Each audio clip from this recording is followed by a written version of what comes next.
जलते घर को देखने वालों, फूस का छप्पर आपका है। जलते घर को देखने वालों, फूस का छप्पर आपका है। आपके आगे तेज हवा है, आगे मुकद्दर आपका है। उसके कत्ल पर मैं भी चुप था, उसके कत्ल पर मैं भी चुप था। मेरा नंबर अब आया, मेरे कत्ल पर आप भी चुप हैं, अगला नंबर आपका है। तो लोगों को बोलने लगे हैं, अरे वो अपने गांव का, अपने समाज का, अपने क्षेत्र का विकास तो कर रहा था कम से कम। और जो विकास के लिए पैदा हुआ था, विकास करने के लिए आया था 2014 में, वो किसका विकास कर रहा है? भारत का विनाश कर रहा है। और शौचालय बन गया, उसी को अंधभक्त लोग विकास समझ रहे हैं। तो लगेगी आग तो आएंगे कई घर जद में, एक के बाद एक, एक के बाद एक के बाद एक के बाद एक, तो लगा रहेगा ना भाई। अब तो ठीक उसी प्रकार अगर वक्त से पहले उन्होंने सबूत दे दिया तो हो सकता है अफजल अंसारी को भी दिक्कत हो जाए।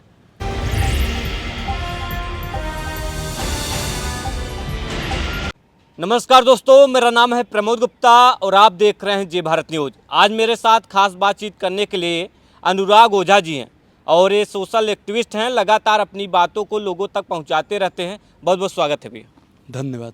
मुख्तार अंसारी की मौत के मामले में जो परिवार है आरोप लगा रहा है कि उनको जो है धीमा जहर देकर के मारा गया है। बेटे ने भी कहा है कि उनको जो है दिल्ली एम्स में पोस्टमार्टम होगा। आप क्या सोचते हो? आप लगातार आवाज़ उठाते रहते हो। देखिए, उसकी एक निष्पक्ष जांच होनी चाहिए और जिस प्रकार से न्यायपालिका ने उसे इंसाफ मतलब सज़ा दी थी, उस हिसाब से उसको फांसी की सज़ा मिल जाती, भैया हमको कोई दिक्कत नहीं हो, देश वालों को भी कोई दिक्कत नहीं थी।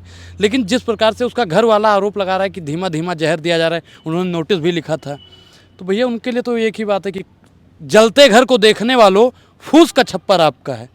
जलते घर को देखने वालों, फूस का छप्पर आपका है। आपके आगे तेज हवा है, आगे मुकद्दर आपका है। उसके कत्ल पर मैं भी चुप था, उसके कत्ल पर मैं भी चुप था। मेरा नंबर अब आया, मेरे कत्ल पर आप भी चुप हैं, अगला नंबर आपका है। तो लोगों को बोलना चाहिए कि जिस प्रकार से उसका घर वाला आरोप लगा रहा है तो उस पर एक निष्पक्ष जांच होनी चाहिए। तो सरकार तो लगातार जीरो टॉलरेंस की बात करती है, आपको क्या लगता है? देखिए, कहानी और कथनी में बहुत फ़र्क होता है। जाके पाँव न फटे बिवाई, तेका जाने पीर पर आई। तो जिसके ऊपर बीतती है ना भाई, उसको पता चलता है। और जिस प्रकार से उसका घर वाला कह रहा है और डीएम साहिबा, तो वहाँ पे भैया परमिशन लेना पड़ता है। अब आप हमारा इंटरव्यू ले रहे हो, इंटरव्यू के दौरान हमको पेशाब लग जाए तो हमको आपसे परमिशन लेना पड़ेगा कि जाएं मूतने की नहीं जाएं। तो मतलब पता नहीं कैसा माहौल और कैसा बना दिया गया है। अब एक चीज़ बताइए, कोई मर गया है, जनाजे में कितना लोग जाएगा, ये कौन तय करेगा? डीएम साहब तय करेंगे। 144 लागू है, फलाना लागू। अब भैया अगर मैं मानता हूँ बुरा था, एक नंबर का बुरा था, तभी तो कोर्ट ने उसको सजा दी। अपराधी था, घोर अपराध उसने किए थे। लेकिन एक चीज़ बताइए, इतना भीड़ उसके लिए फिर क्यों जुटा हुई?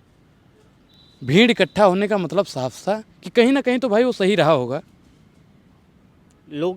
कुछ लोग ये भी कह रहे थे कि भाई कहीं से लूट करके किसी की हत्या करके पैसा जुटा करके अपने गांव और क्षेत्र में बांट दो। रॉबिन हुड वाली कहानी सुनाते हैं कि हर कोई जो है रॉबिन हुड बनना चाहता है। देखिए, आपने कहा लूट करके बांट दो, लेकिन आज के सत्ता आसीन कुछ लोग हैं जो देश का पैसा लूट रहे हैं, विदेश से भी फंड ले रहे हैं और वो भी लूट लूट के अडानी का कर्जा माफ़ करने में लगे हैं। अरे वो अपने गांव का, अपने समाज का, अपने क्षेत्र का विकास तो कर रहा था कम से कम। और जो विकास के लिए पैदा हुआ था, विकास करने के लिए आया था 2014 में, वो किसका विकास कर रहा है? भारत का विनाश कर रहा है। और शौचालय बन गया, उसी को अंधभक्त लोग विकास समझ रहे हैं। अनुराग ओझा जो है मुख्तार अंसारी को मसीहा मानते हैं कि माफिया मानते हैं? देखिए, मैं एक लाइन में अगर आपको बताऊँ, पियर के चाचा को आप जानते होंगे, जानते हैं ना? उन्होंने कह दिया मसीहा है, वहाँ की जनता कह रही है मसीहा है। अरे मुख्तार अंसारी ने मेरा कुछ थोड़ी ना बिगाड़ा था भाई, और वो अपराधी था, उसको कोर्ट ने कहा। तो जो कोर्ट ने कहा, मैं कोर्ट के फैसले का स्वागत करता हूँ। तो मतलब कि कोर्ट ने कहा वो माफिया हैं, इस तरह वो कुख्यात अपराधी थे, तो आप मानते हैं। लेकिन जो लोग नहीं मान रहे हैं उनको समझे तो समझाए दिए और बताए दिए ठोर, ना समझे तो ठीक है, दो धक्का दे दे। और जो पहले से ही समझ के बैठे हैं कि हमको कितना भी समझा लोगे हम नहीं समझेंगे, तो उनको समझाना बेकार है। और गीता में तो लिखा है कि मूर्ख को समझाने के लिए महामूर्ख होना चाहिए।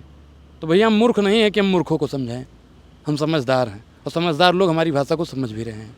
एक पुलिसकर्मी को जो है सस्पेंड कर दिया गया, ये स्टेटस लगा दिया था, स्टेटस लगा दिया था। आप क्या मानते हैं सर? बिल्कुल गलत है, गलत है। अब एक चीज़ बताइए, संविधान है ना भाई, अभिव्यक्ति की आज़ादी है ना भाई।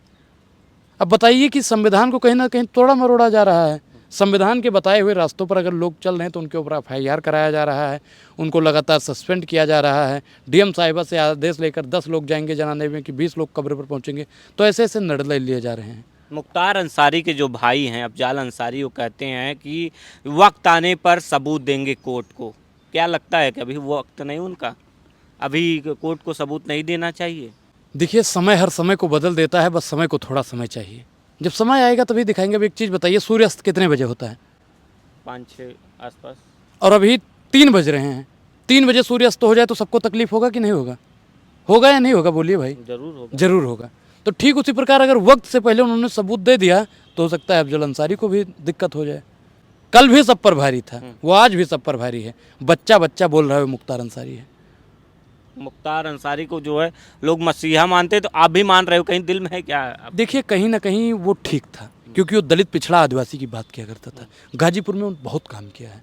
और राजनीतिक भैया कटाक्ष तो होता रहता है, आप हमको मारेंगे, हम आपको मारेंगे। अब एक चीज़ बताइए कि जो 2005 में हुआ था, पहले उसी ने ताया छेड़ा था ना, अगर आप हमें मारोगे तो हम भी आपको मारेंगे। होता है ना ये चीज़, क्रिया की विपरीत प्रतिक्रिया।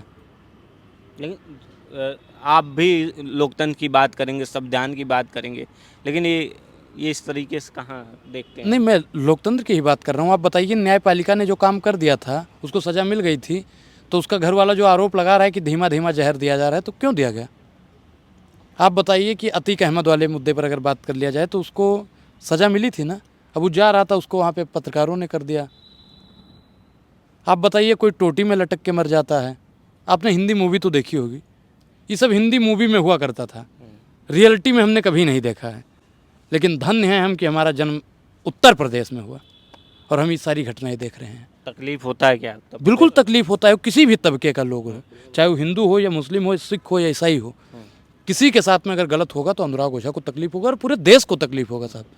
विकास दुबे के साथ में जब हुआ था तब भी हमको तकलीफ हुई थी और आज भी हमको तकलीफ है। एक माफिया है जो कुख्यात है, लोगों की हत्या कर देता है, इतने मुकदमे हैं, कोर्ट ने भी माना वो हत्यारा है। मैं क्या इस तरीके से कोर्ट उसे सजा दे दे, अनुराग ओझा चू करने भी नहीं आएगा।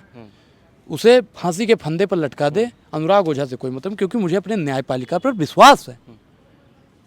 लेकिन कार्यपालिका किस रूप से कार्य कर रही है दुनिया जानती है। अच्छा, कुछ लोग सोशल मीडिया पे लिख रहे हैं अतीक के बाद मुख्तार अंसारी निपटे, अब जो है आजम खां की बारी है।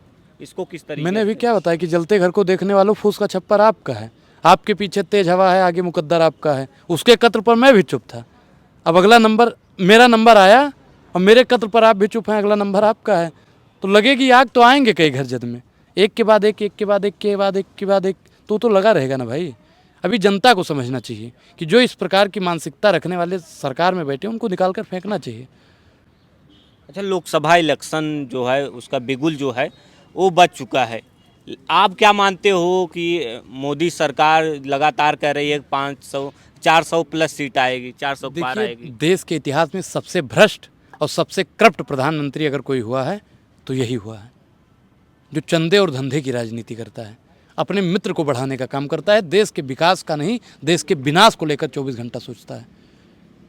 अच्छा, गोंडा का जो है टिकट फंसा हुआ है, गोंडा का फाइनल हो गया भाई, गोंडा का तो फाइनल हो गया, केसरगंज का फंसा हुआ है। हाँ, वही केसरगंज का। देखिए, मुझे लगता है, मेरा पर्सनल मानना है, ब्रिजभूषण शरण सिंह का। ब्रिजभूषण शरण सिंह जी का टिकट कोई काट नहीं सकता है, उनका टिकट नहीं कटेगा। और मैं उन्हीं के लोकसभा क्षेत्र से आता हूँ, मैं उनके बारे में बेखूबी जानता हूँ। क्या वही है कि दबदबा था, दबदबा है, दबदबा रहेगा? दबदबा था, दबदबा है, दबदबा रहेगा। मैं नहीं हूँ, मेरे परिवार का है, उन्होंने पहले से ही बोला था। अगर ब्रिजभूषण जी को नहीं मिलेगा तो केतकी जी को मिलेगा, अगर केतकी जी को नहीं मिलेगा तो प्रतीक भूषण को मिलेगा, प्रतीक भूषण को नहीं मिला तो करण भूषण को मिलेगा, मिलेगा उन्हीं के खानदान से। क्योंकि मोदी जी की भी हिम्मत नहीं है कि टिकट काट दें। मोदी जी की हिम्मत नहीं, काहे नहीं हिम्मत पड़ती हैं? काहे नहीं? मैं फर्द नहीं हूँ महफिल की, मैं एक मुकल्लम महफिल हूँ। महफिल न रहेगी महफिल में अगर मुझको उठाया महफिल से। अभी योगी जी जब रैली किए तो उसमें जो है सरकारी पोस्टरों में कहीं ब्रिजभूषण शरण सिंह का नाम ही नहीं था। देखिए, दो चीज़ होता है, एक होता है कि दिखाना, एक होता है छिपाना। और जो पीछे से वार करता है ना, बहुत खतरनाक होता है। तो बहुत बार होता है कि फ्रंट पर दिखाना ज़रूरी नहीं होता है। बाकी ब्रिजभूषण जी का टिकट कोई काट दे, ऐसी मामूली बात थोड़ी है भाई। वो कोई टटपुंजिया नेता थोड़ी हैं कि ऐसे ही टिकट काट दोगे हवा में। उन पर इतने गंभीर गंभीर आरोप लगे हैं, शायद मोदी जी नाराज होकर काट दें। अरे भैया, छवि खराब हो रही बीजेपी की, मोदी सरकार की। तो हिम्मत है तो काट के दिखाएं। मोदी जी में अगर हिम्मत है, भाजपा में हिम्मत है तो काट के दिखा दें भाई। दूध का दूध, पानी का पानी कर दें। काहे सीट नहीं फाइनल कर रहे हैं? गोंडा की सीट फाइनल कर देते हैं, श्रावस्ती की फाइनल कर देते हैं, हैं? तो वहाँ की सीट काहे नहीं फाइनल हो रही है? ये बात पूछता है भारत। अच्छा, क्या फिर से जो है ब्रिजभूषण शरण सिंह वहाँ पे काम वाम किए हैं? आप तो वहीं के निवासी हैं। देखिए, मैं भाई एक चीज़ आपको बता दूं कि उन्होंने काम भी किया है और मैं उनके कॉलेज में पढ़ता भी हूँ, तो उनके बारे में क्या ही ज़्यादा बताऊं। वो खुली किताब हैं, कोई गहरा राज नहीं। और ब्रिजभूषण जी किसी परिचय के मोहताज नहीं।